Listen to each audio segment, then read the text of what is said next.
Баршаңызға сәлем, сіздермен Ақнұр. Бүгін сіздермен өте жұмсақ, шаймен бірге күшті кететін нәп-нәзік кекстің рецептісімен бөліспекшімін. Менімен бірге болыңыздар. Ең әуелі біздер жұмыртқамыз бен қантымызды және де ванильный сахарымызды жақсылап, аппақ көбік болғанша жақсылап миксерлеп алуымыз керек. Мен осы кексті отбасыма жиі пісіріп беремін, себебі бұның жасалуы да, қосатын қоспалары да өте оңай, үйдегі бар затпен пісіріледі. Міне қыздар, міне дайын болды массамыз. Енді осы массамыздың үстіне сұйық майымыз бен сүтімізді құйып, жақсылап тағы да миксерлейміз.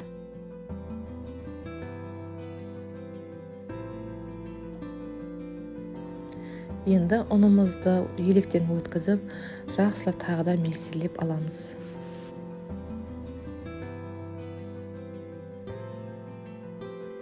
Міне біздердің массамыз дайын болды. Енді осы сұйық массамызды екі бөлікке бөліп аламыз. Және де біреуіне какао себеміз. Какао себілген массамыздың үстіне аз мөлшерде сүт құямыз. Мен бүкіл описаниеге жазып қалдырамын. Сол жерден қарап алсаңыздар болады. Енді какао қосылған массамызды венчикпен бір араластырып аламыз. Жаңағы қоймалжың масса болғанымызша. Міне дайын болды массамыз. Енді мына жерде менде үйдегі кекс формасының ішіне майымызды жағып аламыз. Сұйық май жақсаңыздар да болады, немесе сары май. Ішіне жақсылап май жағып аламыз, себебі жабыс қалмау үшін. Енді міне массамызды біртіндеп бір-бірлеп құямыз. Мына жерде мен какао қоспаған массамызды құйдым. Оның үстіне какао қосылған массамызды құйып шығамыз осылай қасықпен, әркім қалауынша.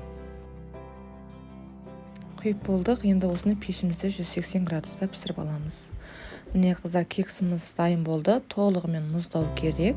10-15 минут осылай қойып қоямыз, толық мұздағанша.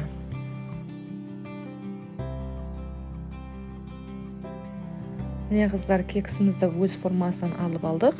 Енді қалауыңызша сәндесеңіздер де болады. Үстіне шоколад құйсаңыздар да болады. Мен мына жерде сахарный пудраны сеуіп шықтым үстіне. Әдемі болып шықты. Сіздер де осы рецепт бойынша жасап көріңіздер. Шайға енді күшті кетеді. Мен үйде жиі істеймін. Жиі балдарыма пісіріп беремін. Міне кесілуі де өте оңай, өте жұмсақ болып шықты, нәзік. Сіздер де пісіріп көрулеріңізді кеңес беремін. Және де достар, менің каналыма тіркеліп кетіңіздер. Алдағы уақытта көптеген видеолардың рецептін күтіңіздер. Сау саламат болыңыздар.